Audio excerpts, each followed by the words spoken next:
World custom organisation की classification देखेंगे तो 6 डिजिट पे भी है, 8 डिजिट पे भी है, और हमारे यहाँ पे जो हमने अडॉप्ट किया है वो 8 डिजिट का कोड अडॉप्ट किया है। तो ये हम जीएसटी में भी जो यूज कर रहे हैं वो कस्टम टैरिफ ही यूज कर रहे हैं। Presentation was very well made, and it's one of the most difficult topics in indirect taxes, which you have taken up in a very lighter way, and very well explained. Custom tariff में 2 schedule आते हैं, एक schedule import के लिए आता है, एक schedule export के लिए आता है। एक्सपोर्ट में भी कुछ गुड्स के ऊपर अभी भी ड्यूटी है, जैसे आयरन ओर वगैरह हो गया, इसके ऊपर अभी भी कस्टम्स की ड्यूटी है, तो उसके लिए वहाँ शेड्यूल है। और कुछ और भी गुड्स हैं जो एक्सपोर्ट में ड्यूटी लगती है, तो उसका सेकंड शेड्यूल है। मेनली हमारा काम फर्स्ट शेड्यूल को इंटरप्रेट करना है कि हम फर्स्ट शेड्यूल में अपने गुड्स को कैसे ढूंढें। ये कोई अरेबिक वर्डिंग नहीं है, ये डैशेस का अपना एक इम्पोर्टेंस है चैप्टर HSN में और उसको इंटरप्रेट करने में। तो पहला डैश है जो हेडिंग को एक्सप्लेन करता है और हेडिंग से कोलेट करता है। दूसरा 2 डैशेस हैं अगर, तो वो डैश पहले वाले डैश का सब हेडिंग है और उसको एक्सप्लेन और उससे कनेक्ट करता है। लेफ्ट हैंड साइड पे आप विजुअलाइज कर सकते हैं। अगर वो 3 डैश या 4 डैश के बाद प्रोडक्ट क्लासिफाई हो रहा है तो वो 2 डैश या 1 डैश का नीचे सब हेडिंग है, आपको उस हिसाब से देखना है। Our customs tariff is entirely based on harmonized system of nomenclature, which is issued by the World Trade Organization.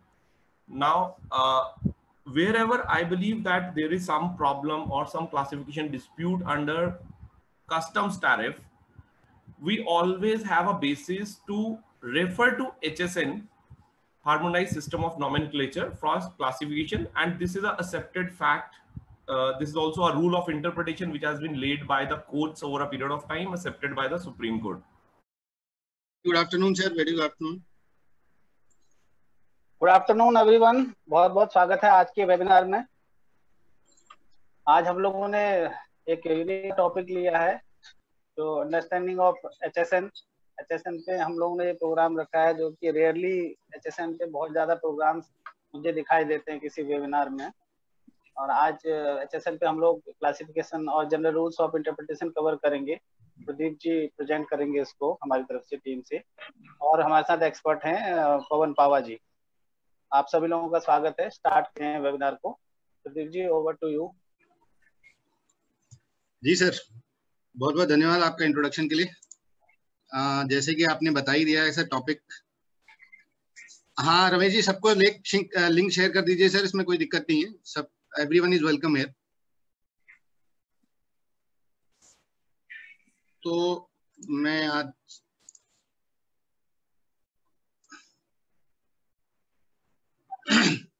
HSN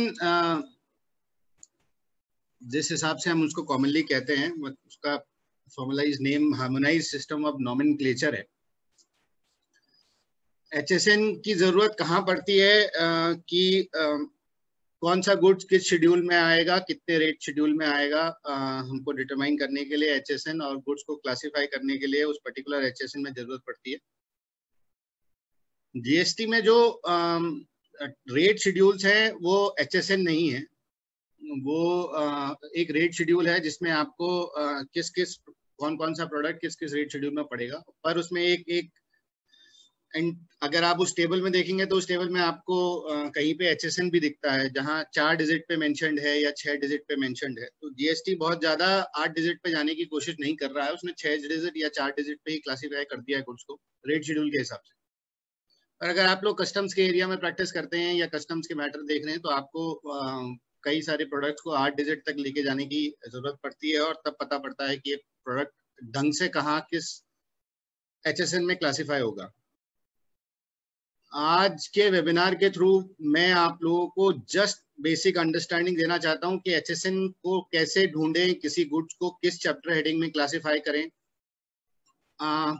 classification department और टैक्स पेयर्स के बीच में हमेशा टैक्स का डिस्प्यूट रहा है, मतलब ये डिस्प्यूटेड एरिया रहा है। अगर मैं आपको एक एग्जांपल दे पाऊं तो नेस्ले का एक केस बुक हुआ था गोवा में 1999 में। आई थिंक यहाँ पे डिपार्टमेंट के बड़े सारे लोग हैं तो शायद उस चीज से फेमिलराइज होंगे, जिसमें ये कहा गया था कि नेस्ले का जो किटकैट चॉकलेट है वो किटकैट चॉकलेट है या वेफर है। नेस्ले उसको वेफर बोल रहा था शायद मेरे अंडरस्टैंडिंग के हिसाब से, if I remember it correctly, and department was saying that it is a chocolate और आइदर वाइस वर्सा। तो ये बड़ा लंबा डिस्प्यूट का मैटर रहा और अल्टीमेटली वो वेफर के शेड्यूल में जाके सेटल हुआ कि वो वेफर है, चॉकलेट नहीं है।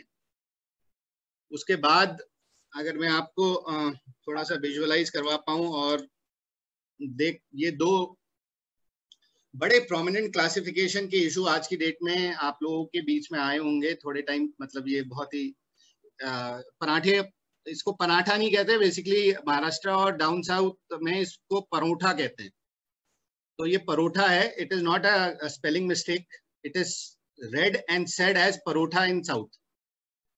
तो ये तो बड़ा न्यूज कवरेज का भी वो रहा, इस पे बड़ी सारी न्यूज कवरेज हुई और कई लोगों ने इसको कवर भी किया कि भाई वो रोटी नहीं है और पराठा है और इस पे आम आदमी का ब्रेड बटर है और उस बहुत सिंपल सी सब लोग खाते हैं, तो आपने उसको छीन लिया, ये कर लिया, वो कर लिया, उसको महंगा कर लिया। पर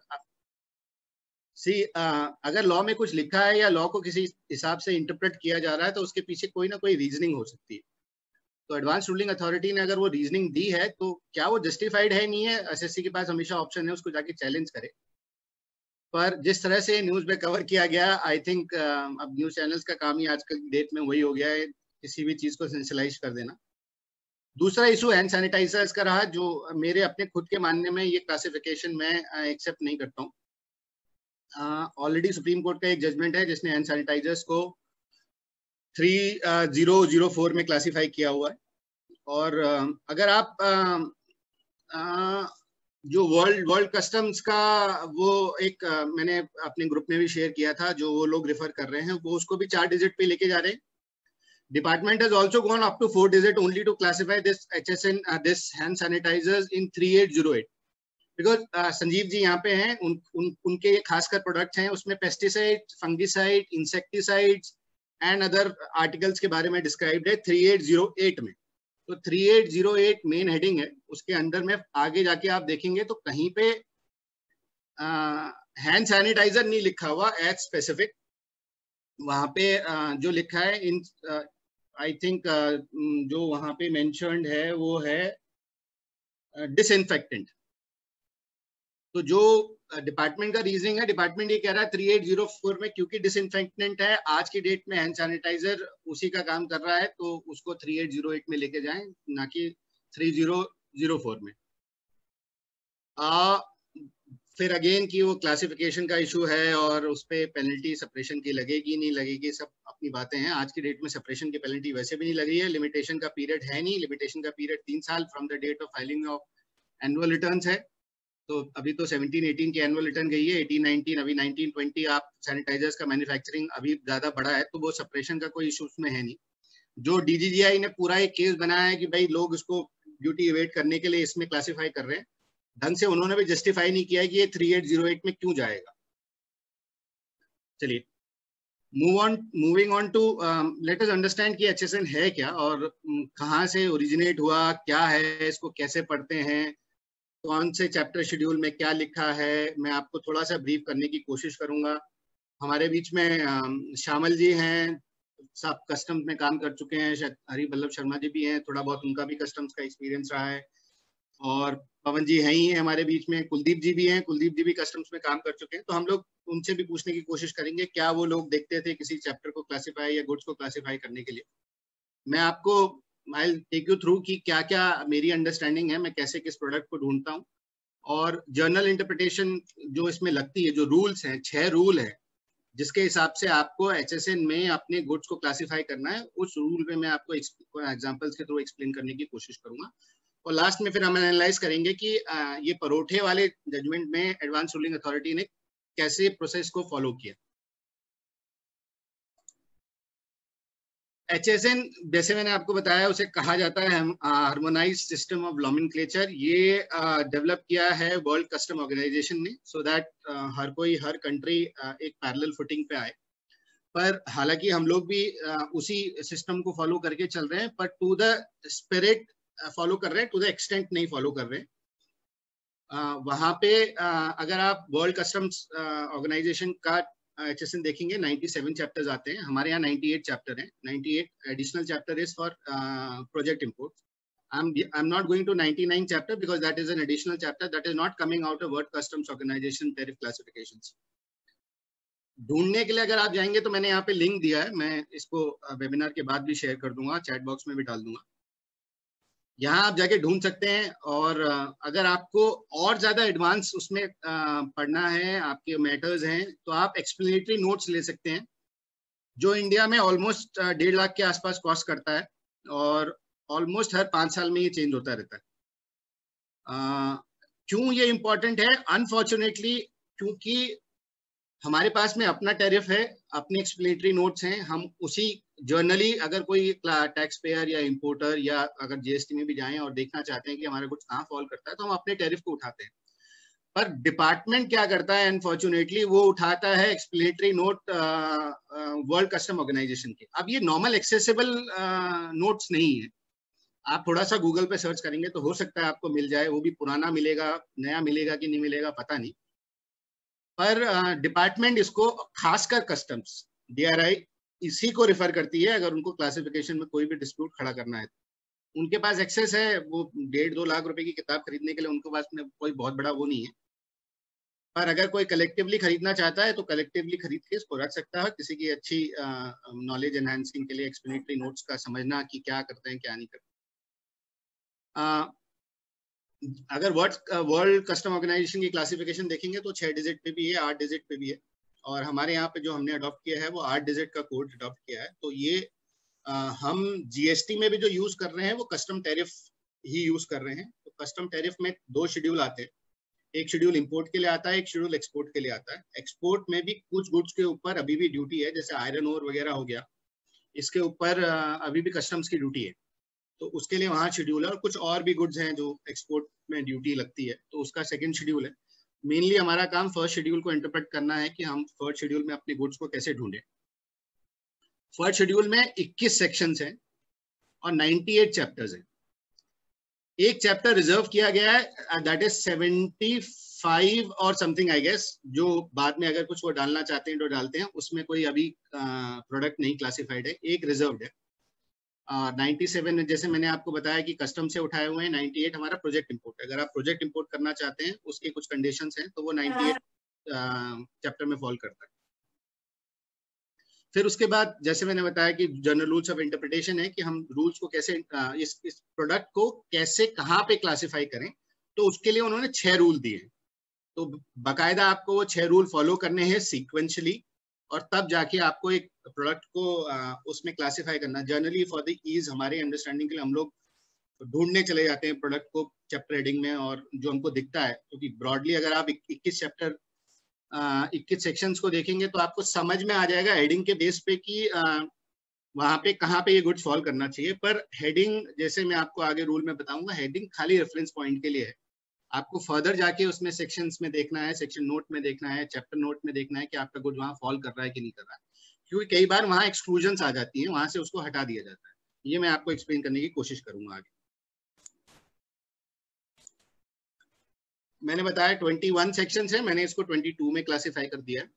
आप अगर गिनना चाहेंगे तो यहाँ पे मेरे टेबल में 22 है, एक ये एक नेक्स्ट टेबल। तो 1 से 5 में एनिमल प्रोडक्ट्स हैं, 6 से 14 में वेजिटेबल प्रोडक्ट्स हैं, 15 में एनिमल और वेजिटेबल फैट और ऑयल्स हैं, 16 से 24 में स्पिरिट्स हैं, विनेगर है, टबैको है, बेवरेजेस हैं, 25 से 27 में मिनरल्स हैं, 28 से 38 केमिकल्स हैं, 39 to 40 then it is plastic, rubber and articles thereof, 41 to 43 then it is animal hides and skins, and so on and so on।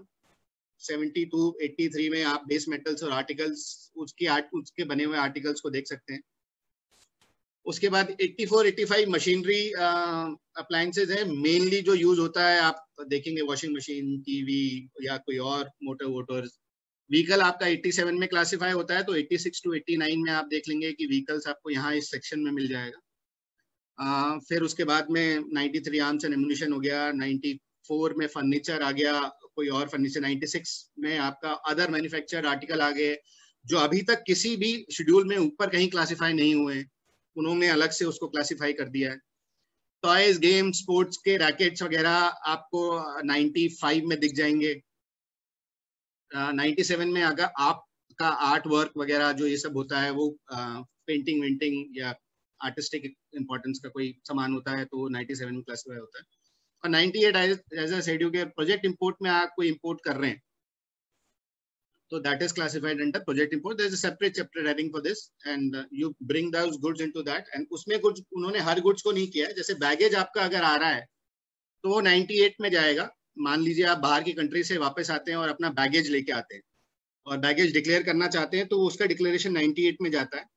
Personal level पे आप कुछ इंपोर्ट करते हैं और आप पर्सनल लेवल पे प्रोडक्ट का डिक्लेरेशन कर रहे हैं तो वो भी 98 चैप्टर हेडिंग में जाएगा। So and so on, there are certain other goods also that are classified under project imports. So 21 sections, 98 chapters. हम लोग 98 chapters को नहीं डिस्कस करने वाले, हम लोग उसके कुछ अंश को डिस्कस करेंगे कैसे उस 98 में हम लोग फॉल करेंगे, क्योंकि it is very difficult. We are having almost around 5,200 products that are classified under 98 chapters, different products. So आप HSN समझिए, HSN 8 डिजिट कोड में डिवाइडेड है इंडिया में, जैसे मैंने आपको बोला। तो 8 कोड का क्या क्या रिलेवेंस है, हर वर्ड और हर नंबर का एक रिलेवेंस है। 30 डिपेक्ट करता है, जैसे मैंने यहाँ पे लिया है 30049087, जो कि उस एप्लीकेंट ने हैंड सैनिटाइजर के केस में लिया था, जो गोवा वाला एडवांस रोलिंग वाला केस है। उसमें जो टैक्स पेयर या एसएससी जो रजिस्टर्ड पर्सन अपने हैंड सैनिटाइजर को क्लासिफाई करना चाह रहा है वो 30049087 में क्लासिफाई करना चाह रहा है। तो अब 30 क्या है? 30 चैप्टर है जहाँ पे लिखा है कि आपके फार्मास्यूटिकल प्रोडक्ट्स क्या हैं। उसके बाद 04 उसको फर्दर सब हेडिंग में डिवाइड करता है कि फार्मास्यूटिकल प्रोडक्ट्स तो ठीक है पर उसके आगे और क्या है, तो वो 04 है। फिर then you have 90 and 87 also which are known as sub headings. तो यहाँ पे आप 90 देखेंगे तो अदर की कैटेगरी है, और 87 में जाएंगे तो antibacterial formulation not elsewhere specified और इंक्लूडेड कहता है। तो जो हैंड सैनिटाइजर मैन्युफैक्चरर अपने हैंड सैनिटाइजर को कवर करना चाह रहा था वो इस हेडिंग में कवर करना चाह रहा था, तो उसका पूरा हेडिंग जो बनता है 30049087 है। तो 30 चैप्टर है, 04 हेडिंग है। मैं आपको अभी बताऊंगा कि चैप्टर क्या है, हेडिंग क्या है, सब हेडिंग क्या है, उसका भी एग्जांपल आपको देने की कोशिश करूँ। अब ये देखिए, ये बेसिकली एक एग्जांपल के तौर पे मैंने आपको चैप्टर सेक्शन 16 उठाया जिसमें मैकेनिकल गुड्स वगैरह आते हैं। तो आप देखेंगे ऊपर जो सेक्शन लिखा है that is section, that refers to section. Sections में हो सकता है 4-5 चैप्टर्स इंक्लूडेड हो। तो 84 इस वाले सेक्शन में आपके पास में 2 हैं, 84 85 है इस सेक्शन में। उसके बाद आप देखेंगे सेक्शन का एक हेडिंग भी है विद हेडिंग आप देखेंगे तो हेडिंग कहता है machinery and mechanical appliance, electrical equipments, part thereof, sound recorders and so, television image, ये सब जो है। उसके बाद उस सेक्शन के सेक्शन नोट्स भी हैं। आप देखिए वो क्या, ये जर्नली सेक्शन नोट और चैप्टर नोट इसी वर्डिंग से स्टार्ट होते हैं, this section does not cover या this chapter does not cover. तो यहाँ पे एक्सक्लूजन है। अब मान लीजिए जर्नली आप कोई मशीनरी ढूंढने आ रहे हैं और मशीनरी में आपको लग रहा है कि भैया वो मशीनरी तो यहाँ आएगी। अब ये ट्रांसमिशन और कन्वेयर बेल्ट का अगर आप एग्जाम्पल देखें तो देखा जाएगा तो वो एक मशीनरी का फॉर्म है, पर आप आए और आप सेक्शन में आए, सेक्शन में आ गया, चैप्टर में आपने देखा, हेडिंग में ही देखा कि हाँ यार ये तो यहाँ आना चाहिए, और जब आप सेक्शन नोट और चैप्टर नोट में गए तब आपको दिखा कि वहां से एक्सक्लूडेड है।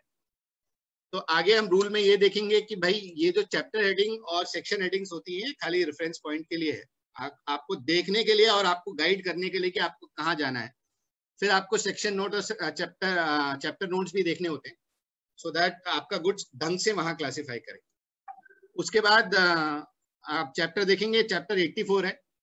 चैप्टर का टाइटल देखिए, nuclear reactor, boiler, machinery, mechanical appliance and part thereof. तो इससे आपको समझ में आ गया मशीनरी और मैकेनिकल अप्लायंसेस यहाँ पे आएंगे। फिर उसके बाद आप देखेंगे चैप्टर नोट है। अब चैप्टर नोट में क्या वो छोड़ दे रहा है बाहर कि इस चैप्टर में नहीं आएगा।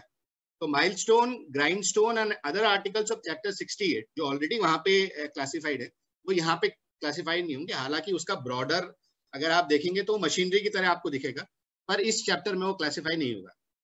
फिर सेक्शन नोट और चैप्टर नोट होने के बावजूद सब हेडिंग नोट्स हैं। सब हेडिंग जैसे मैंने आपको बताया 9087 जो सब हेडिंग है उसको फर्दर वो एक्सप्लेन करता है कि वहां पे क्या आएगा क्या नहीं आएगा, या उसमें कुछ और को इंक्लूड करना है या एक्सक्लूड करना है।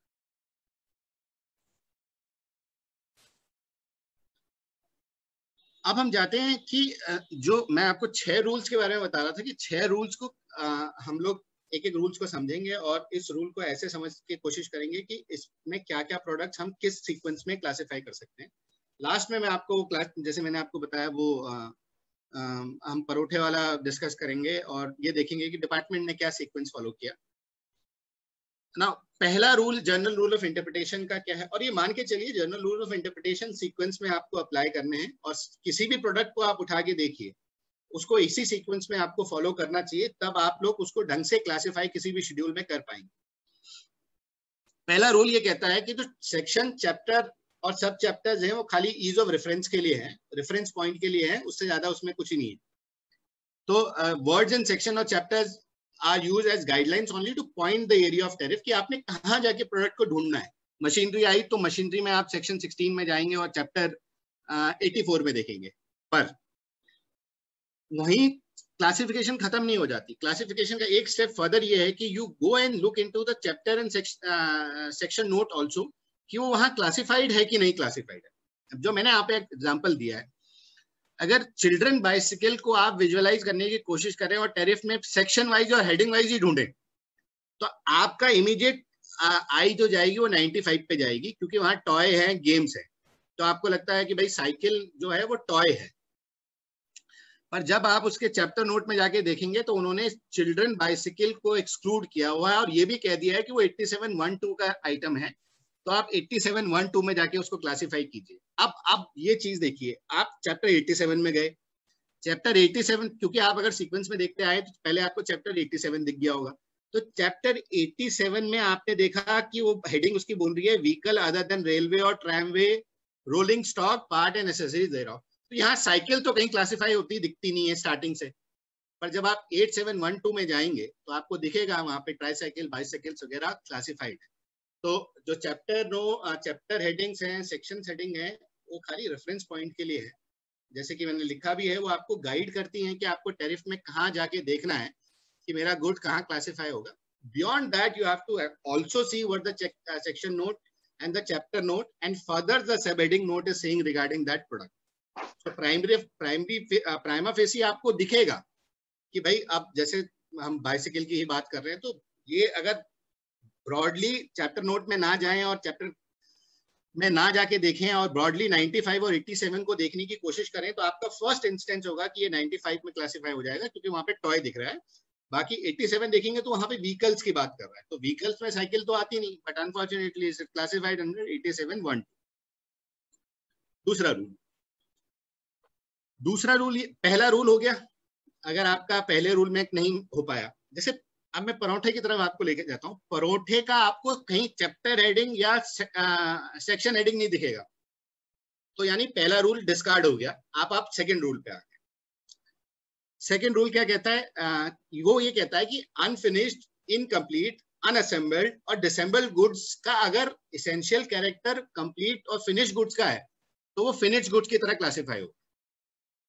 और उसमें क्या इंक्लूडेड नहीं है, अगर तो अनफिनिश्ड, अनअसेंबल्ड कभी आप किसी चैप्टर हेडिंग में देखेंगे कि चैप्टर नोट्स में देखेंगे दे हैव स्पेसिफिकली एक्सक्लूडेड कि अनफिनिश्ड प्रोडक्ट यहाँ पे नहीं आएगा, तो वो एक्सक्लूड हो गया, तो वो रेफर करेंगे, आपको गाइड करेंगे कि कहाँ पे क्लासिफाई होगा। तो एक एग्जांपल की तरह मैं आपको अगर समझाना कोशिश करूं, अगर गाड़ी बन रही है मारुति की फैक्ट्री में और उस पर खाली व्हील लगना बाकी है, तो भी अगर उसको वो ऐसे बेच देते हैं, वो व्हीकल में ही क्लासिफाई होगा, उसे व्हीकल ही माना जाएगा।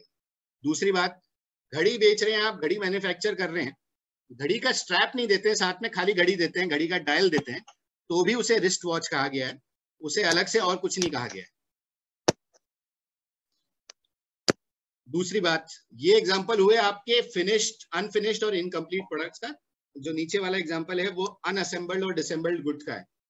तो अनअसेंबल्ड बाइसिकल अगर आप भेजते हैं तो उसे 8712 का ही प्रोडक्ट माना जाएगा पूरा। Just for this ease of transportation you have dismantled it, does not mean that it loses its character of that particular chapter heading, it is still a bicycle in an unassembled form. So this rule says कि unassembled goods or disassembled goods, unfinished or incomplete goods, if they have an essential character of a finished good, they will be classified as finished goods. Now moving on to the next rule. Next rule थोड़ा सा tricky rule है. ये frankly मैं आपको बताऊं तो बहुत ज्यादा applicable भी नहीं होता है और इसमें बहुत ज्यादा confusion भी है. वो ये कहता है कि mixture और combination है अगर material का, और या फिर goods में दो material और दो substance है तो उसको कैसे classify करेंगे. तो नीचे अगर आप देखेंगे तो उसमें ये कहता है कि दो मटेरियल और दो सब्सटेंस आ जाते हैं तो उसको आप लेके जाइए रूल 3 में और रूल 3 फॉलो करिए कि रूल 3 क्या कहता है, आपको उसको कैसे क्लासिफाई करना है. एग्जांपल्स के थ्रू आपको समझाने की कोशिश करता हूँ कि एक स्टेनलेस ट्रैवल मग है जिसका प्लास्टिक हैंडल है. तो प्लास्टिक हैंडल है तो 7327 में जाएगा और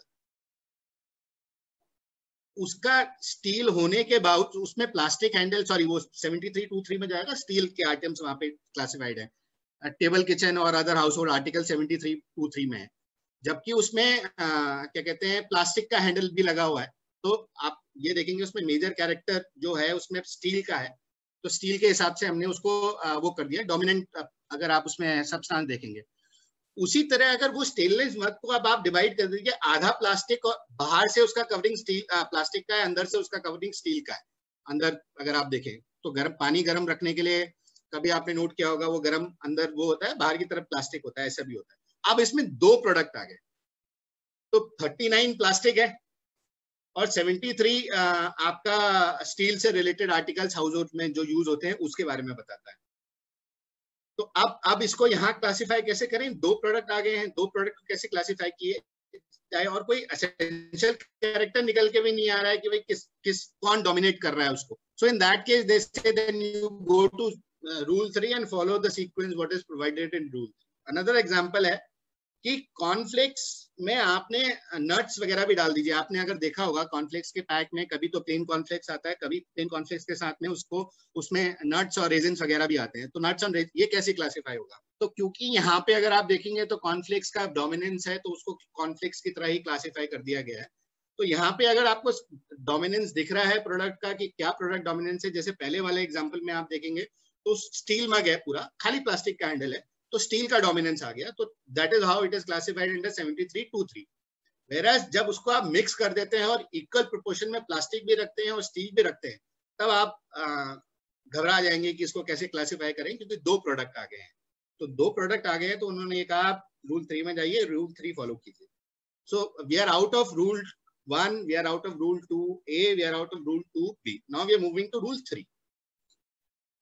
दैट अगर आपका अभी तक प्रोडक्ट 1 में नहीं क्लासिफाइड हुआ है, जैसे परोठे की बात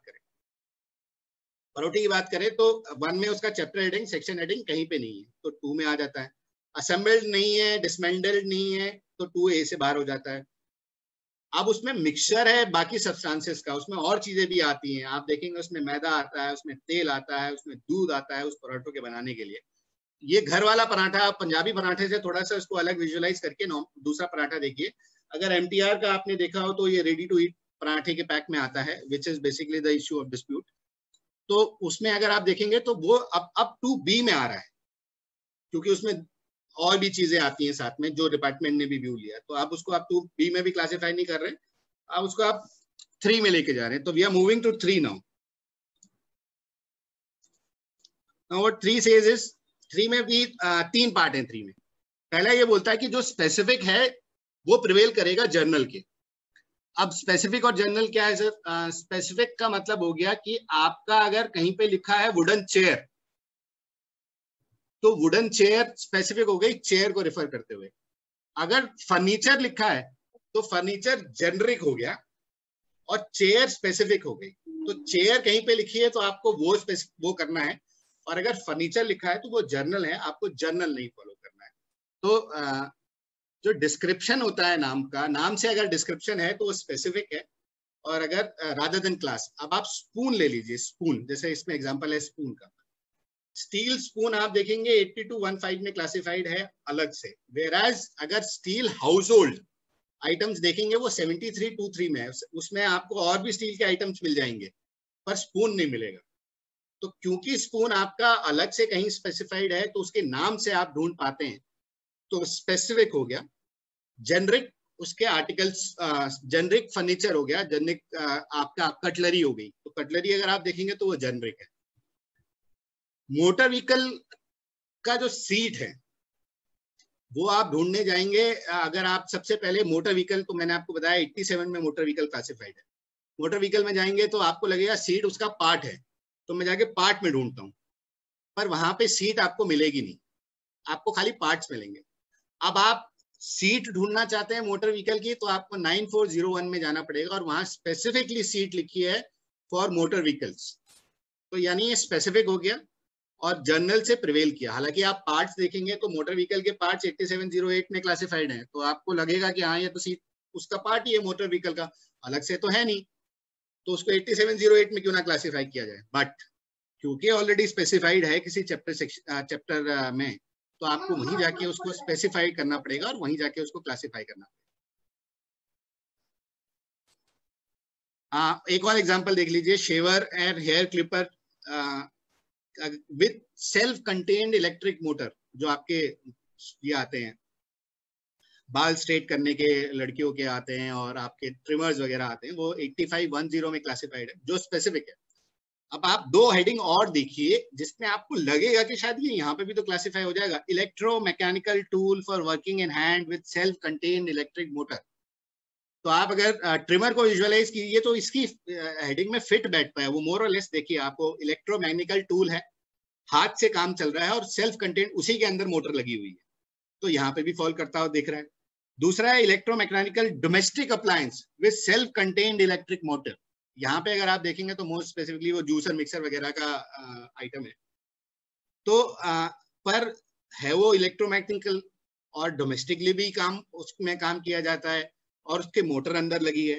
तो इन दो चैप्टर हेडिंग में आप देखना चाहेंगे ट्रिमर को अगर क्लासिफाई करना, तो क्योंकि ये जेनरिक है, ये स्पेसिफिक नहीं है, और स्पेसिफिक के लिए उन्होंने शेवर और हेयर क्लिपर डिफाइन कर दिया है 8510 में। Specific will prevail over generic. Next it says कि अगर मिक्सचर कंपोजिट गुड्स हैं और उनको रिटेल पैक में, रिटेल सेट में किया जाता है बेचने के लिए। अब आप इसको जीएसटी से देखेंगे तो जीएसटी में कंपोजिट का आप बोलते हैं कि जो प्रिंसिपल सप्लाई है उसको पकड़ लीजिए, जो मिक्स सप्लाई है उसको आप हाईएस्ट रेट पे ले जाइए, पर वो टैक्स के पर्पस के लिए कि उसमें टैक्स क्या होगा। क्लासिफिकेशन तो क्लासिफिकेशन के हिसाब से ही होगी कि हर प्रोडक्ट को आपको अलग अलग क्लासिफाई करना पड़ेगा अगर वो सेट भी है। तो आप अब वो ये कहते हैं कि उसमें एसेंशियल कैरेक्टर जिसका है उस प्रोडक्ट को उठा के आप ले लीजिए। अभी मैं क्लासिफिकेशन की बात आपसे कर रहा हूँ, मैं कंपोजिट और मिक्स सप्लाई जीएसटी के सेक्शन 8 के हिसाब से बात नहीं कर रहा हूँ कि उसके हिसाब से टैक्स क्या होगा। आई एम प्योरली सेइंग कि उसको क्लासिफाई कैसे करेंगे। अब आप क्लासिफाई करने के लिए आप विजुअलाइज कीजिए कि ये हेयर ड्रेसिंग किट है जिसमें ये बाकी सारी चीजें हैं, क्लिपर है, कोम है, सीजर है, ब्रश है। इसमें क्या एसेंशियल कैरेक्टर निकल के आता है सर? कोई एक प्रोडक्ट डोमिनेट नहीं कर रहा है इस पूरे सेट में, इस पूरे किट में कोई डोमिनेंस है नहीं। आप क्या कहेंगे? कोई हेयर ड्रेसिंग किट तो किसी भी चैप्टर हेडिंग में आपको क्लासिफाई होते हुए दिखता नहीं है। ये सारे प्रोडक्ट अलग अलग से क्लासिफाइड है, तो एसेंशियल कैरेक्टर नहीं है तो आप नेक्स्ट रूल को फॉलो कीजिए। आपको अगर उसमें एसेंशियल कैरेक्टर निकल के नहीं आ रहा है, नेक्स्ट रूल क्या कहता है? नेक्स्ट रूल ये कहता है कि भाई इनमें से जो भी सीक्वेंस उस प्रोडक्ट का लिस्ट मतलब लेटर सीक्वेंस है जहाँ क्लासिफाइड है, तो उसके हिसाब से उसको आप क्लासिफाई कीजिए। तो इसमें आप देखेंगे अगर तो 8510, 9615, 8213 और 9603 में सबसे लेस्ट क्लासिफाई होती है। तो आप इसको कोम की तरह क्लासिफाई कीजिए क्योंकि it is falling under the latter schedule. तो this is what it says. पहले आप देख लीजिए कि वो जेनरिक है कि स्पेसिफिक है, फिर आप देख लीजिए कि वो अगर सेट में है तो सेट में क्या उसमें एसेंशियल कैरेक्टर निकल के आता है किसी चीज का। अगर वो नहीं निकल के आ रहा है तो आप देखिए कि उन 2 चैप्टर हेडिंग्स में या 3 चैप्टर हेडिंग में, 4 चैप्टर हेडिंग में जो सबसे लास्ट का चैप्टर हेडिंग है उसको पकड़ के आप ले लीजिए। अब एग्जाम्पल की तरह से देखिए, लेदर बेल्ट है, 50% लेदर है, 50% टेक्सटाइल है, तो लेदर 4203 में क्लासिफाई होता है और टेक्सटाइल 6217 में क्लासिफाई होते हैं उनके प्रोडक्ट्स। तो क्योंकि टेक्सटाइल लेटर चैप्टर हेडिंग और शेड्यूल्स में आता है, तो that is why they have classified into 6217। Electric lamp में अलार्म क्लॉक भी लगी हुई है। दो प्रोडक्ट्स हो गए, एक सेट में आपको बेचा जा रहा है रिटेल सेट में, हो सकता है इलेक्ट्रिक लैंप के अंदर ही अलार्म क्लॉक लगी हो, पर क्योंकि इलेक्ट्रिक लैंप 9405 में क्लासिफाइड है और अलार्म क्लॉक 9105 में क्लासिफाइड है, तो 9405 will prevail because it is occurring latter in the chapter classifications. So 3 हमने देख लिया। अब मैं परोठे पे आता हूं कि जो परोठा का उन्होंने क्लासिफिकेशन करने की कोशिश करी, उन्होंने उसको 3C में क्लासिफाई किया क्योंकि उनको जेनेरिक ओवर स्पेसिफिक नहीं मिला। परोठा पूरे 98 शेड्यूल्स में कहीं नहीं लिखा हुआ, चैप्टर्स में कहीं नहीं लिखा हुआ, तो उनको 3A से बाहर आ गए। मिक्सचर में उनको रिटेल सेट में ये समझ में नहीं आया कि लेटर में किस में जाए, क्योंकि अब तो प्रोडक्ट मिक्स हो गया है, पराठे में सब कुछ मिक्स हो गया है, आटा मिक्स हो गया है, मैदा मिक्स हो गया है, तेल मिक्स हो गया है, बटर मिक्स हो गया है, दूध मिक्स हो गया है, तो अब जो निकल के आ रहा है वो पराठा निकल के आ रहा है। तो पराठे में जो एसएससी क्लासिफाई करना चाहता था उसको ब्रेड्स में क्लासिफाई करना चाहता था, विच इज फॉलोइंग अंडर 1905। तो वहां पे आप जाएंगे तो वहां पे लिखा हुआ है 1905 में ब्रेड्स वगैरह है, 1905 1906 आइदर ऑफ द टू, और वहां पे डिपार्टमेंट वो बोलता है कि वो वहां पे नहीं क्लासिफाई होगा और वो यहाँ पे आएगा which is other edible product not elsewhere classified. That is the chapter heading that they want to take, department wants to take. So kyunki department wants to classify it under 2106, SSC wants to classify it under 1905, so later aa raha hai wo 2106 aa raha hai. That is how that paratha has been classified under 2106 by virtue of rule 3C. Now rule 4 says कि आपने अकाइन goods उससे related goods को ढूंढना है। तो मैंने एक example देने की कोशिश करी है।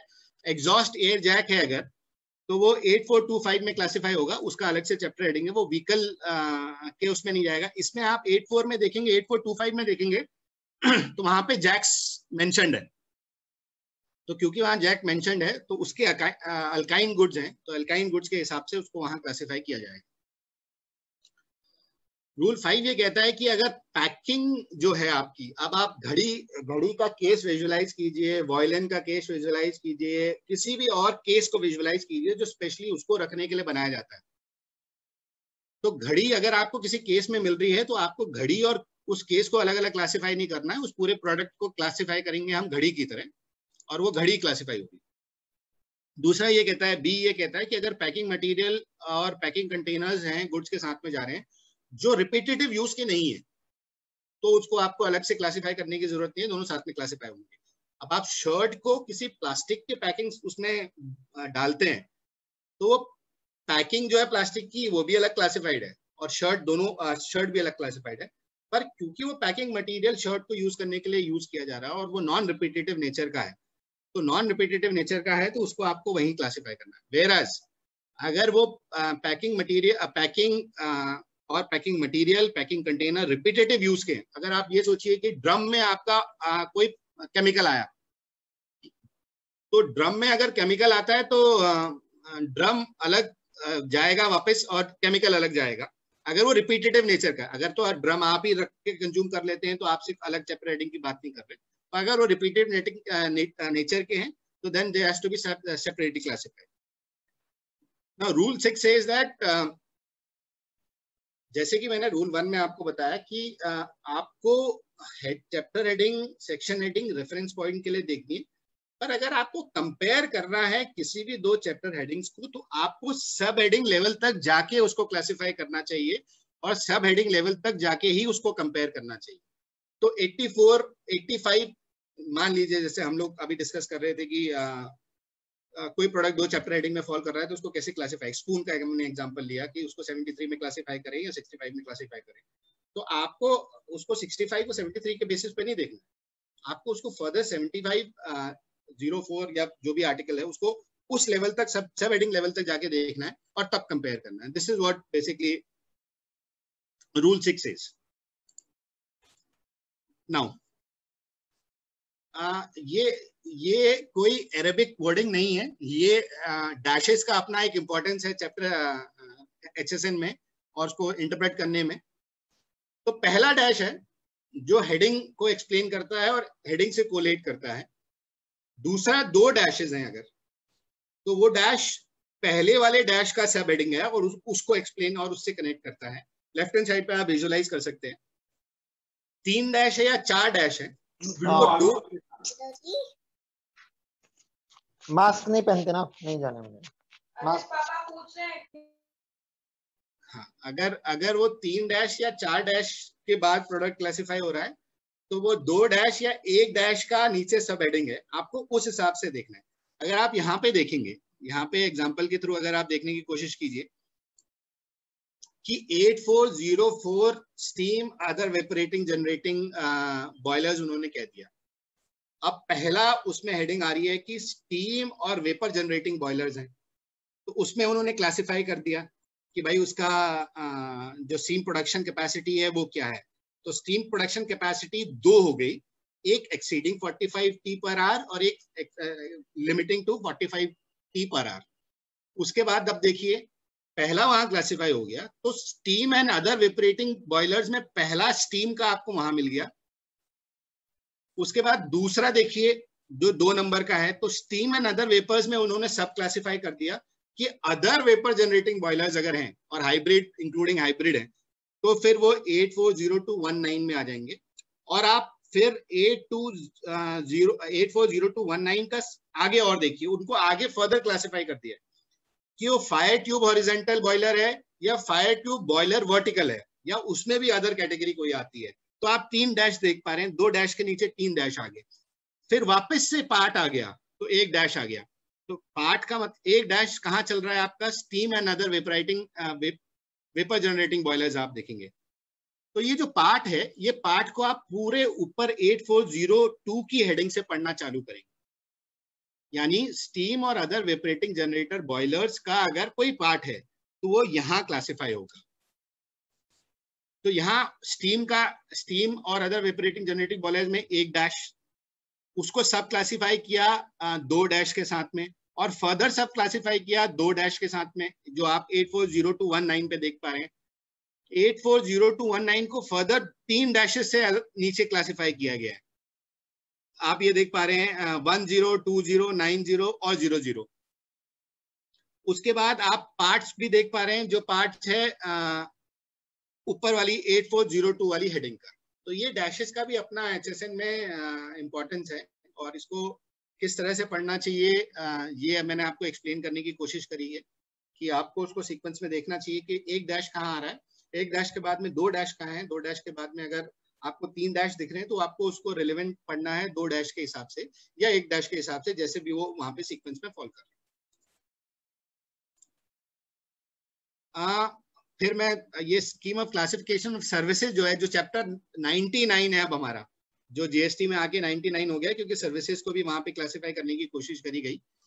तो वो United nation central production classification है जहां से उठाया गया है। और जो CBIC है ना, CBIC ने उसमें एक एक्सप्लेनेटरी नोट दिया है जिसमें उसने सारे उसको एक्सप्लेन करते हुए बताया कि कौन कहाँ क्या क्या कैसे फॉल करेगा। जितना कॉम्प्लिकेशन प्रोडक्ट्स में है उतना कॉम्प्लिकेशन सर्विसेज में नहीं है। आप जनरली देख पाएंगे वहां पे स्पेसिफाइड है कि कहाँ पे आपको किस सेक्शन में और किस फर्दर हेडिंग में आपको उसको क्लासिफाई करना है। तो एक एग्जांपल की तरह अगर आप देखें कि कैसे हमारी सर्विसेज क्लासिफाइड है, तो 99 में सारी सर्विसेज आती है। 99 मीन्स फॉर ऑल सर्विसेज। तो जहाँ पे आपका टर्नओवर मेरे ख्याल से आई थिंक 5 करोड़ की लिमिट है, जहाँ पे आपको 2 पे या 4 पे उसको क्लासिफाई कर लेना है, और अगर 5 करोड़ के ऊपर है तो उसको 6 पे क्लासिफाई कर लेना है। I am not going much in detail on that. तो आप देखेंगे वहां पे पहला सेक्शन आता है सेक्शन 5 जो कंस्ट्रक्शन सर्विसेज को डिफाइन करता है। कंस्ट्रक्शन सर्विसेज में एक हेडिंग आती है 9954 की, और फिर बाद में फर्दर सब हेडिंग आती है। तो आप इसमें देख लीजिए आपका गुड्स यहाँ पे क्लासिफाई हो रहा है, सॉरी सर्विसेज यहाँ पे क्लासिफाई हो रही है, तो आप इसको यहाँ पे क्लासिफाई कर सकते हैं अकॉर्डिंगली। यहाँ पे बहुत ज्यादा आपको ढूंढने की जरूरत पड़ेगी नहीं, एक तो बहुत ज्यादा सर्विस कैटेगरीज है नहीं और सेक्शंस नहीं है। मेरे ख्याल से 12 सेक्शन तक हैं, 5 से 12 सेक्शन तक हैं, तो आप उसमें ढूंढ सकते हैं बड़े आसानी से। परोठे का मैं एग्जांपल आपको लेने के और जनरल रूल ऑफ इंटरप्रिटेशन के साथ में उसको समझाने की कोशिश करी कि कैसे वो डिराइव हुए 2101 पे।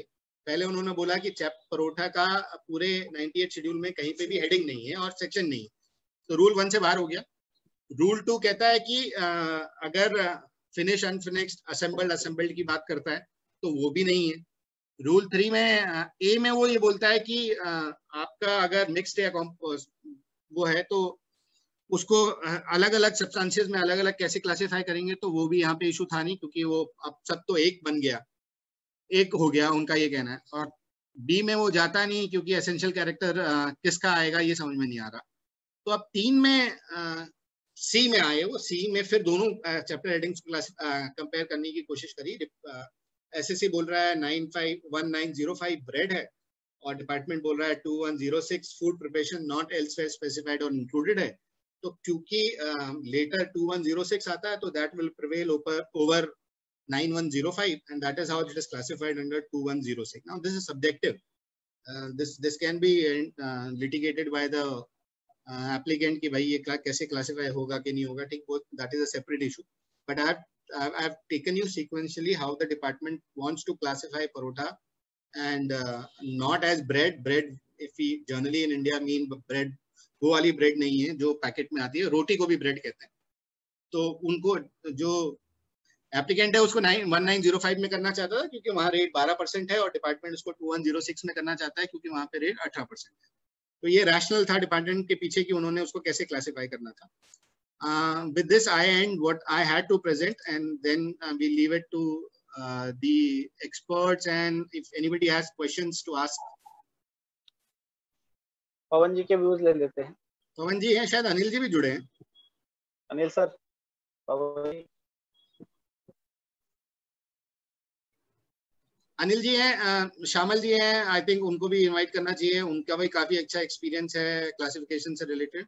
और किसी के कोई क्वेश्चन है एंड प्लीज हम लोग बहुत ज्यादा चैप्टर्स को क्लासिफाई नहीं कर पाएंगे, एक दो एग्जांपल्स अगर लेना चाहता है कोई डिस्कस करना चाहता है तो हम लोग उसको देख लेंगे कि सीक्वेंशियली हमको किस प्रोडक्ट में लेना चाहता है। किसी के पास अगर कोई एग्जांपल नहीं है तो जीवन जी ने मेरे से रिसेंटली एक एग्जांपल पूछा था तो मैं वो उसको आपको एक्सप्लेन करने की कोशिश करूंगा कि मैं कैसे उसको ढूंढने गया और कैसे उनको ओपिनियन दिया। आप लोग अगर कोई क्वेश्चन पूछना चाहते हैं उससे पहले अगर पवन जी कुछ शेयर करना चाहते हैं या व्यूज रखना चाहते हैं, फिर अगर अनिल जी हैं तो अनिल जी, फिर अगर शामिल जी हैं तो शामिल जी भी अपने व्यूज एक्सप्रेस करें। वन बाय वन स्टार्ट करते हैं। बिल्कुल सर, मैं थोड़ा सा पानी वानी पी लेता हूँ सर। बिल्कुल सर, बहुत अच्छे से प्रेजेंट किया प्रदीप जी आपने और बहुत इंटरेस्टिंग वे में किया और बार बार पराठा भी याद आता रहा हम लोगों को। Really it was a very Sunday भी है सर रियली, पर वो अनफॉर्चुनेटली पंजाबी पराठा नहीं है सर, वो परोठा है। नहीं, बहुत अच्छे से आपने एक्सप्लेन किया। So, ji Pawan ji. So I think the presentation was very well made and it's one of the most difficult topics in indirect taxes, which you have taken up in a very lighter way, and very well explained. Now I'll just like to highlight why classification is actually important. हम इतनी complicated subject को पढ़ रहे हैं, so what is the reason behind it? So the reason behind it that normally what happens if we look at the services mostly are taxable at 18%, but when we come to goods we have 4 rate of taxes: 5%, 12%, 18%, 28%, and also there are certain exempted goods. Now जब किसी दो chapter की classification में rate difference आता है, that makes a very important factor for classification. Like अभी hand sanitiser की बात कर रहे थे, industry is classifying it under 3004 and department is saying it has to be classified under 3808. And what difference it makes if I classify it under 3808 and if I classify it under 3004?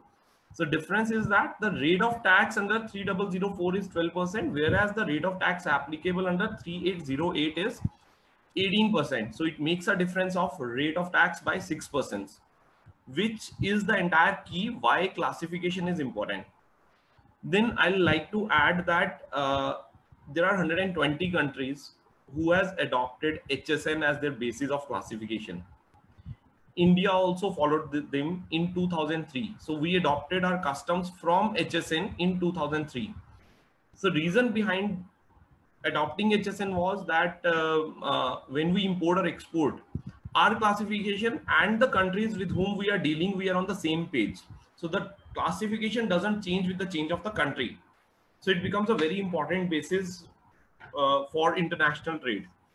Now, since I'll further add, our customs tariff is entirely based on harmonized system of nomenclature, which is issued by the World Trade Organization. Now, wherever I believe that there is some problem or some classification dispute under customs tariff, we always have a basis to refer to HSN, Harmonized System of Nomenclature, for classification, and this is an accepted fact. This is also a rule of interpretation which has been laid by the courts over a period of time, accepted by the Supreme Court. Now, as Pradeep ji said, very well said, that this book is pretty expensive. It's like 1,50,000 approximately, set of 4 books, which is very, very expensive. And generally speaking, when we go into the classification, we don't look into this book. So we base our classification only on the customs. So after looking at the subheadings, headings, and chapter headings, if the classification is absolutely clear, we don't need to look at the HSN. But when there is some dispute regarding the classification, we should always refer to HSN. Now, fortunately, I have these books. I got it from somewhere photocopied. So if you need, any of you need, you can get it copied from me. So this can be done. So I have just taken an extract of chapter 3808. Pradeep ji, if you could allow me to share the screen, I'll please, show. Sir, please. अपना जो dispute है ना hand sanitizer का, बिल्कुल कहीं ना कहीं HSN is referring it in HSN. So if you allow me, I'll just share my please, screen. sir, please.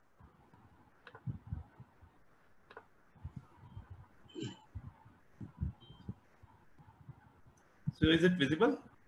No, sir, not yet.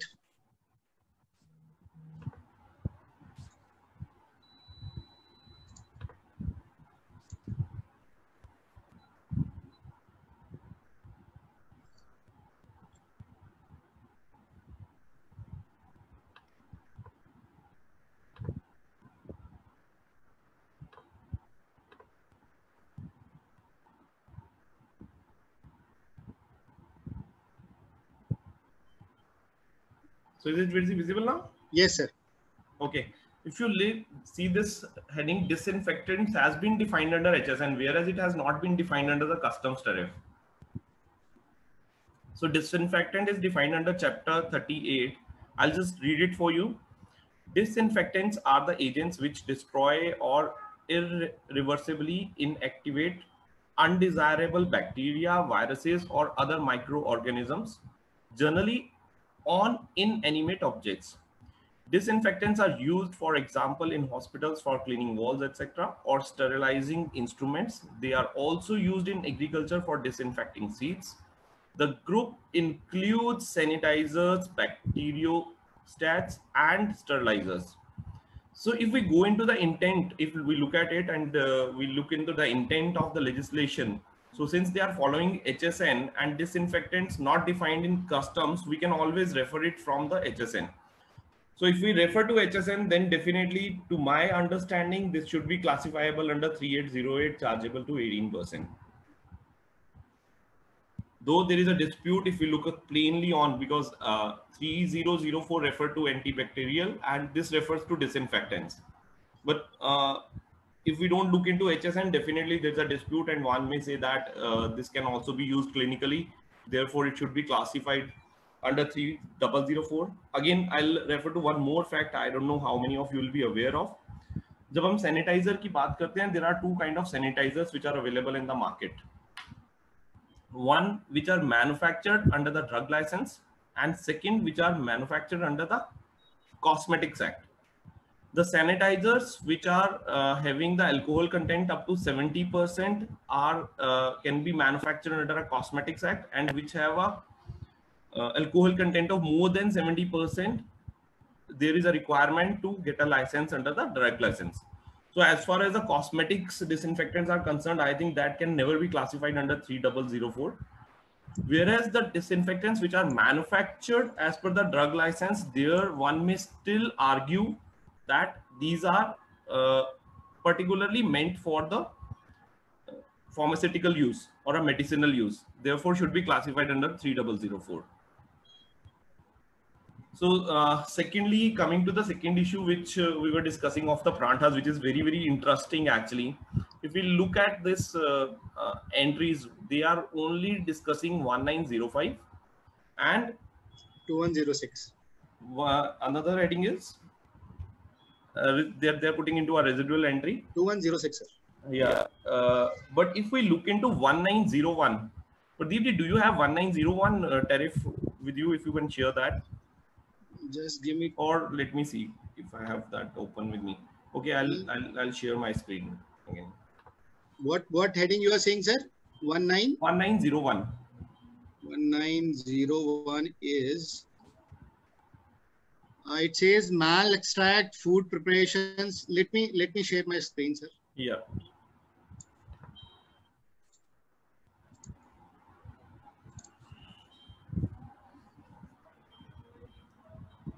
You're saying 1901 main heading itself. Let's read 1901, yes, sir. Yes.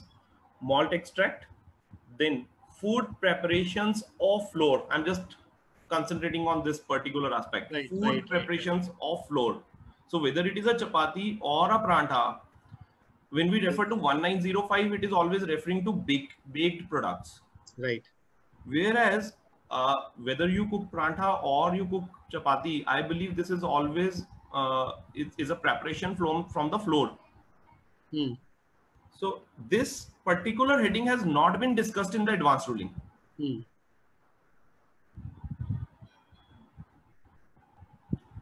So somewhere I believe this could also needed to be discussed and interpreted while giving the advanced ruling. This has not been at all discussed even by the applicant or the advanced ruling authority in the ruling. Adding to what, sir, I would also share what they if I can see if I can. They've given a very lengthy advanced ruling explaining, referring again to the main World Customs Organization classification, I HSN. Totally agree. What they have done is at the beginning itself, they entered into the rule of interpretation. Right. Before going into all the headings, alternate headings has not been considered. This straightway went into 1905, which refers to the baked products. Right. So somewhere this ruling is something which is not, they have made a lengthy ruling, but they are only interpreting the rule of interpretation.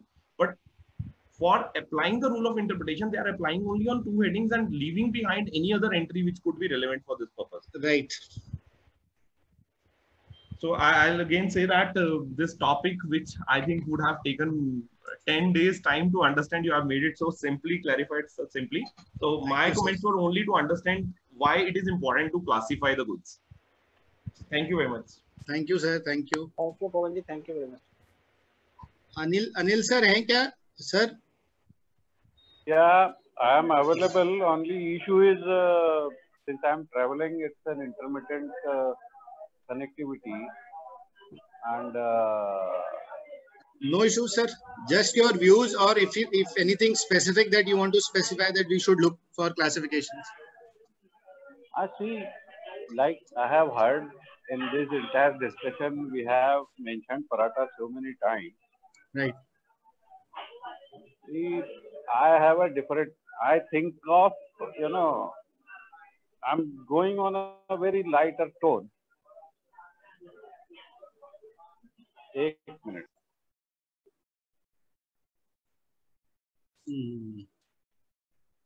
Sir का disconnect हो गया है. Meanwhile हम लोग sir connect होते हैं तो शामिल सर को इनवाइट करते हैं और उनसे पूछते हैं, क्योंकि सर डिपार्टमेंट कस्टम्स में काम कर चुके हैं काफी अच्छी लेंथ पे और इंटरप्रिटेशंस, क्लासिफिकेशन से रिलेटेड मैटर्स को डील किया है. Shamal sir, the floor is to you sir. Very good afternoon to all. और प्रदीप जी, आपने you beautifully put up this topic. Thank और you. खास चीजें, बारीक वाली चीजें होती हैं, we never notice it. To put the things in perspective, HSN इतनी 4 किताबें हैं and I did not knew it is so costly. And fortunately I had the copy. तो मेरे को ये थोड़ा सा इसमें ये था कि basically there is a Customs Cooperation Council which I suppose which was formed in the year 1950. इन्होंने this draft harmonized system of जो था वो they approved it and then it became this HSN. However, अभी पवन जी ने भी बहुत अच्छा put up करा specifically regarding the sanitizers in chapter 3804, 3808, जहाँ पे disinfectant specifically defined है और उसमें specifically ये लिखा है the group includes sanitizer. Right. तो ये बहुत अच्छी चीज है कि दिस पुराना वाला HSN है उसमें इन्होंने explanatory notes दे रखे हैं and I believe the two official languages language of the Customs Cooperation Council was English and French. Right. तो उन्होंने क्या करा था कि what they did is कि जो explanatory notes हैं they started with English and French only. Later on this expansion of the explanatory notes occurred. Right. और जो हमारे पास basically जो rules of interpretation है for HSN, I find कि rule number 3, it's very good, which says कि when goods cannot be classified by reference to rule 3 or 3B, they shall be classified under the heading which occurs last in the numerical order. Right. जो आपके इस पराठे वाले case में जो आपने कहा था ये किए है, जी जी जी, साथ में इन्होंने इसी के रूल के नीचे एक एक्सप्लेनेशन भी दिया हुआ, that is explanatory note. Brief में ये कहता है कि goods are to be classified और they can not override the rules. Section note and chapter note will prevail. That's what the explanatory notes says.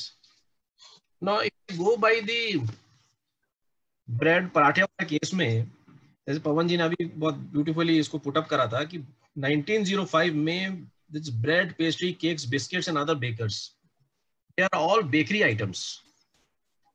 और अगर मैं उसमें जाऊं चैप्टर 2106, उसमें एक्सप्लेनेटरी नोट है जो ये कहता है preparation for use either directly और आफ्टर प्रोसेसिंग, ब्रैकेट में such as cooking, dissolving and boiling in water, milk etc. for human consumption. I suppose, मेरे को लगता है this is the basic reason the paratha is classified in 2106 rather than going into 1905. वो आपका जो explanatory बिल्कुल बिल्कुल बिल्कुल सर, रूल 3 में जो है कि जो लेटर वाला रहेगा न्यूमेरिकल ऑर्डर में वो प्रिवेल करेगा, that can also be reason, but the HSN में 2106 में जो explanation है which puts in a difference between the cooked material, जहाँ पे preparation for use either directly or after processing. Bread is a different content, whereas in 2106 it is a cooked material. So paratha is rightly put up in 2106. ऐसी आपका जो आपका क्या बोलते हैं sanitiser वाले केस में भी है.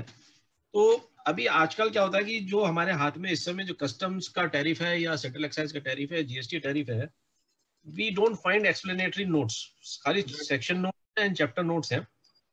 तो section note prevails over the chapter notes, और सेक्शन नोट बेसिकली स्टार्टिंग यही से होता है कि this section does not contain this. Right. और उसके बाद सेक्शन नोट में काफी सारे एक्सप्लेनेशंस रहती हैं.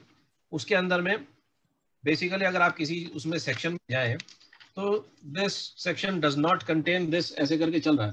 बिल्कुल. उसके बाद सेक्शन नोट के बाद एक general content of the section है कि उसमें क्या क्या चीज कवर्ड है.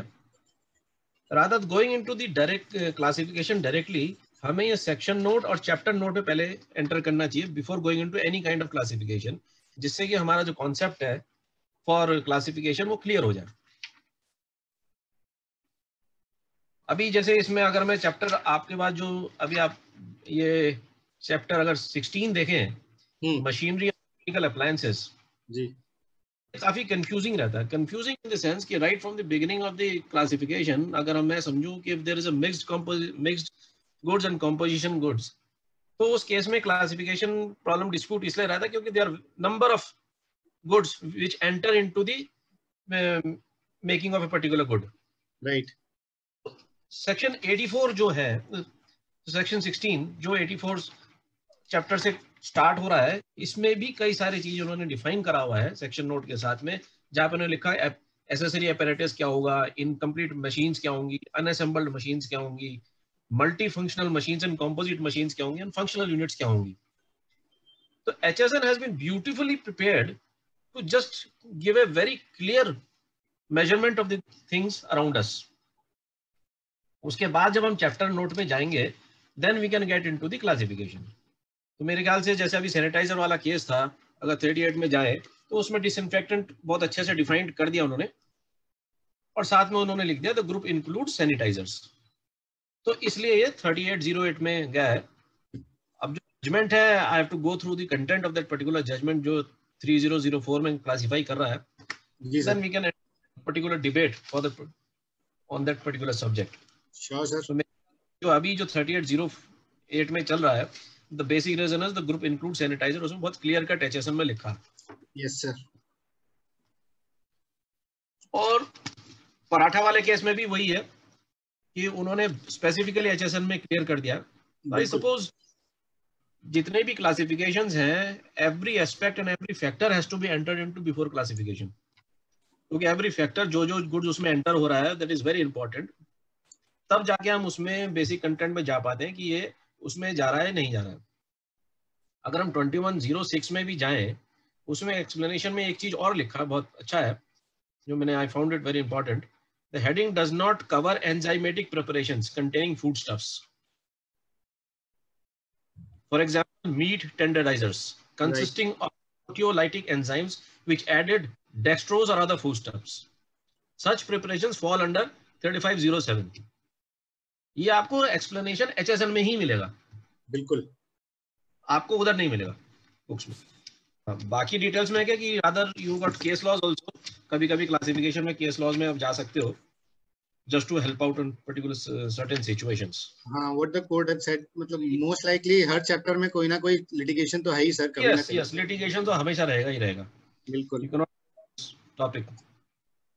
और मैं फिर से बधाई देता हूँ कि beautifully put up, and Pawan ji thank you for bringing things.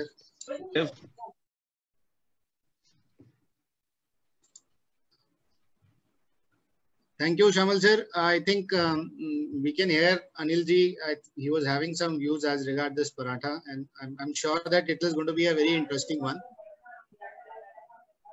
Anil sir. Can you hear me? Yes, sir. Yes, sir. Yes. No, I was not having any interesting taxation issue. I was just thinking that AAR should be able to roll the bread completely in circle. Right. उनकी रोटी गोल नहीं बन पा रही है कई जगह। ऐसे ही पराठे का उन्होंने कर दिया है जी।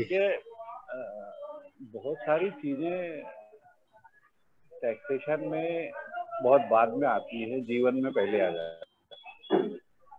टैक्सेशन एक सेकेंडरी पार्ट है उसका, और उसको उसी तरीके से समझना चाहिए। क्लासिफिकेशन में एक बहुत बड़ी समस्या, शायद लिस्ट आपसे कोई हो तो उनको समझ में आई होगी। कर्नाटका एआर ने एयर कंडीशनिंग, जो सेंट्रलाइज्ड एयर कंडीशनिंग सिस्टम होता है, बिल्कुल, उसका एयर हैंडलिंग यूनिट और उसका वेंटिलेशन यूनिट अलग अलग क्लासिफाई करके रख दिया है। पार्टी गई होगी ये पूछने के लिए कि साहब ये पार्ट्स ऑफ एयर कंडीशनर्स नहीं है। आप समझे, एयर हैंडलिंग यूनिट मतलब जो सेंट्रलाइज्ड एयर कंडीशनर के एसी मशीन, जो कंप्रेसर साइड है, वहां से चिल्ड एयर लेके डिलीवरी करता है डायरेक्ट आपका टारगेट पर, रूम हो, जो भी हो, हॉल हो। और एक सेकंड पार्ट होता है वेंटिलेटर, जो एग्जॉस्ट से हवा खींच लेता है, जो गर्म हवा है। तो कोई डिसीजन, प्रदीप जी अगर आप मीनवाइल गूगल कर सकते हो तो शायद कुछ हेल्प मिले। मेरे तो अभी जरा, मैं करता हूँ सर, टेक्निकल कैपेबिलिटीज लिमिटेड हैं। तो anyone who is into centralized air conditioning system now would have an issue with the air handling unit, क्योंकि क्या हो रहा था कि वर्क कॉन्ट्रैक्ट में इमूवेबल प्रॉपर्टी की बात हो रही थी। फिर अब ये इमूवेबल प्रॉपर्टी में आएगी कि नहीं आएगी, उसको हम लोग कोने एलिवेटर से के सुप्रीम कोर्ट डिसीजन से रिलेट करने लगे थे। उसके बाद मोटे मोटे तौर पे सेटल हो गया था कि भाई ये लिफ्ट और एयर कंडीशनिंग सिस्टम जैसी चीजें हैं, उसको सप्लाई में ही लेना है और वर्क कॉन्ट्रैक्ट में नहीं लेना चाहिए। डिफरेंट प्रैक्टिसेस चलती रही हैं उस बारे में, और डिफरेंट इश्यूज खड़े होते रहे टैक्सेशन में। ये स्विच ओवर होने के पहले तक भी और अभी लगता है कि और आगे भी ये इश्यूज चलते रहेंगे। अब बात ये है कि जब आपको पराठा बेलना है तो गोल बेलना चाहिए। एसी की जो चिल्ड एयर है सप्लाई कर रही है वो तो एसी का पार्ट उन्होंने डिक्लेयर कर दिया। एसी पे शायद रेट डिफरेंस है, 18-28 वाला इशू है। और पार्टी गई थी कि ये एयर कंडीशनर के पार्ट्स नहीं है, सेपरेट स्ट्रक्चर हैं, इनकी फंक्शनल यूटिलिटी अलग है। These are not air conditioning, they are not participating in air conditioning. Air conditioning अब वो जहाँ कई बार एडवांस रूलिंग के सामने जो क्वेश्चन नहीं पूछा जाना चाहिए वो नहीं पूछते हैं, पर उनका कहना ये था कि हमारे जो फंक्शनल यूटिलिटी अलग वाले जो सिस्टम है वो एयर कंडीशनिंग नहीं कर रहे हैं, they are merely supporting structure. इनका एंड यूज से लेना देना नहीं, इनकी फंक्शनल यूटिलिटी है चिल्ड एयर को यहाँ से वहाँ ले जाना या वेंटिलेटेड एयर को बाहर खींचना। Now it may put a lot of people into exposure, jeopardy, litigation, anxiety and issues. I mean, if Pradeep ji, could you? Yes, sir. It is on the screen now, sir. Acha, okay. How to do the screen here? I need to see. Anyway, I can't see it. It's coming to my phone as a Zoom call.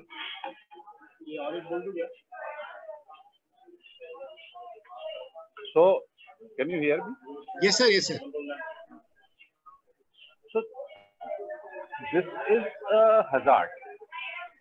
This is a hazard of doing anything, applying your mind thoroughly on the things, and suddenly you find that either you have been paying wrong tax and someone may come and ask for the differential amount, or you may find that you have been paying unnecessarily heavy amounts so that your competitors were enjoying better rates.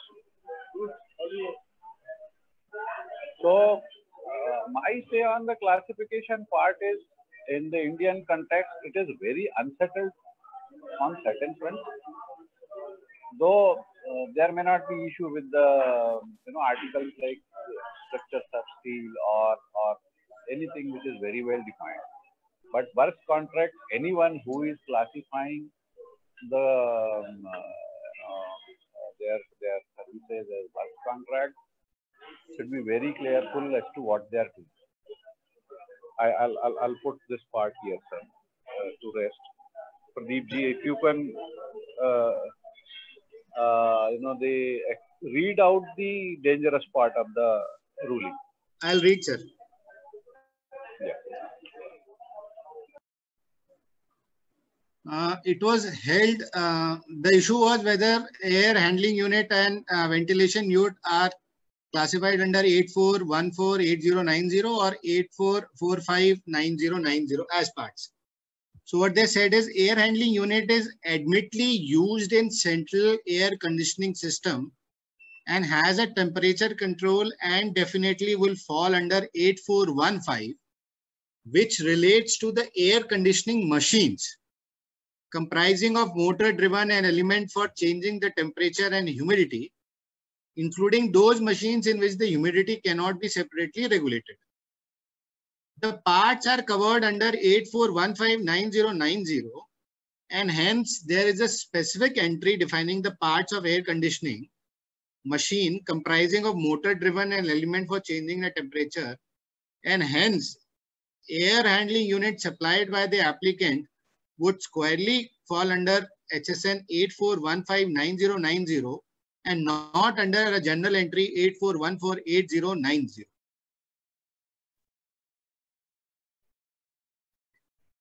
Should I read more, sir? No. What I'm saying is 8415 is 28%. 8415. Air conditioners are 28%. 28%. So parts of air conditioner would also go under 28%. I'm not aware.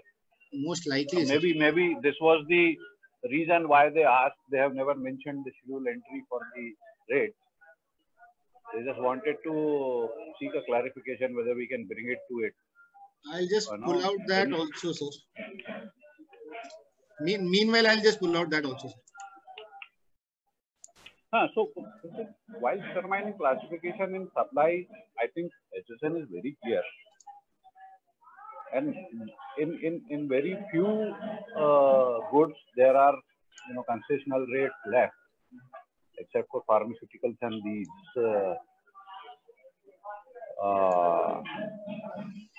items of 30 and 33. One more issue which last day arise before someone in discussion before someone. There are two entries which are equally, which trade understands that are equally applicable for cut supari. Supari is a basic ingredient of pan masala. And when you do some process on it, in raw form, cut supari is chewable. In dried form and roasted form also it is chewable. Now the issue is,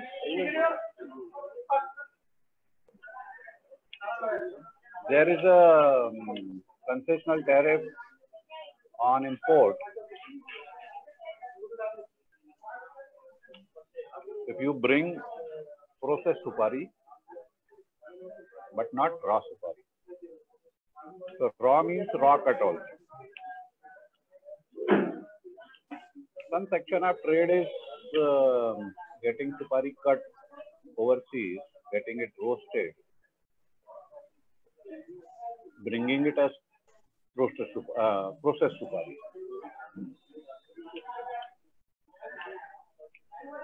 Missing some part of the duty, or intending to, legitimately bypass the duty, circumvention of taxes. So, while discussions, my view on that was that when you see two entries, two equally applicable entries, and where you don't find a specific correlation, like Pradeep ji said, that trimmer and a handheld tool or a domestic tool. If you don't write trimmer, I can bring it to a handheld tool. But if there is trimmer, there is no issue. Trade will never have an issue where there is a specific entry. Problem will only arise when there are two equally specific entries, which even for the experts it seems that both are covering, and therefore we should go to rules of interpretation. Like Shyamalji rightly said, that we should start from section notes and chapter notes, go to the headings, and only if there is a conflict even after this, then we should go to the rules in this order. Pradeep ji, could you confirm the parts? Sir,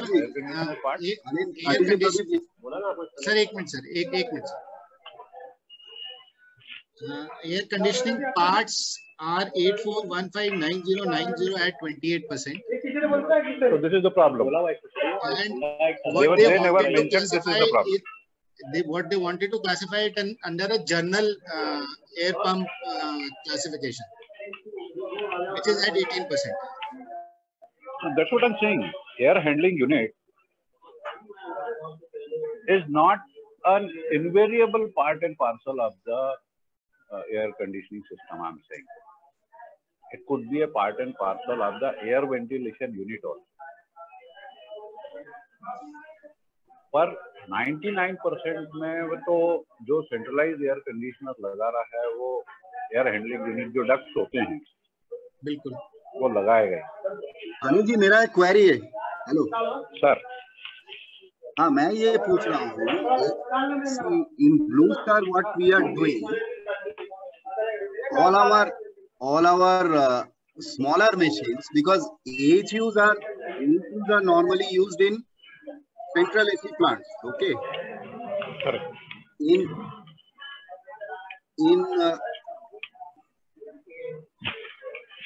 So my question is, all these smaller machines, which that should be 415 split ACs or room ACs like that. But split ACs and room ACs are wherever we are, sir, let me just put it. Sorry. Yeah. Wherever there is central air conditioning, we are considering it as immovable property and taking it as under works contract and using SSC of construction services.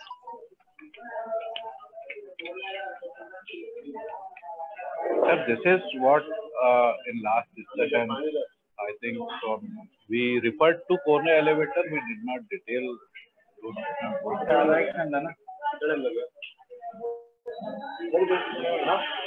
Kone elevator, has it been overruled by any other larger bench?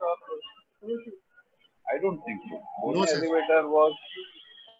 So Kone elevator is still ruled as far as immovable property and movable properties are concerned. So I think you should have a more clarity, not directly related, but when you see the blocked credit portion of the legislation, what they have for the purpose of taking up credit, they have taken the plant and machinery part out. Sir, मेरा क्या सवाल है? Pune elevator was, I believe it was on VRF systems, VRF and ductwork systems. Lifts. No, sorry, Pune elevator was on elevator. There was another judgment where it was on VRF, where this dispute arose about immovable or movable. So I wanted to know, there is a lot of background. Jayanji, can we take it separately, sir? Because Anilji is traveling right now. Oh, we'll discuss it later, sir. Okay. Jivanji, I think we can conclude it, sir, because we are already reached 1.5 hours. I have just one thing, Pradeep. 8415, should it apply to AHUs or should it apply to air conditioners which are domestic air conditioners? 8415? 8415, what we have been discussing, it is 28%, no doubt about that. 28%. But I mean, 8415 parts of air conditioner, I think that should be applicable to the smaller machines which are domestically, residentially used. Okay.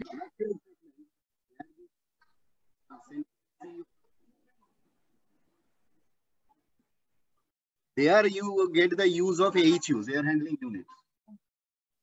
So should it come under 8415 then? So you are saying air handling unit should not be classified as parts of air conditioner?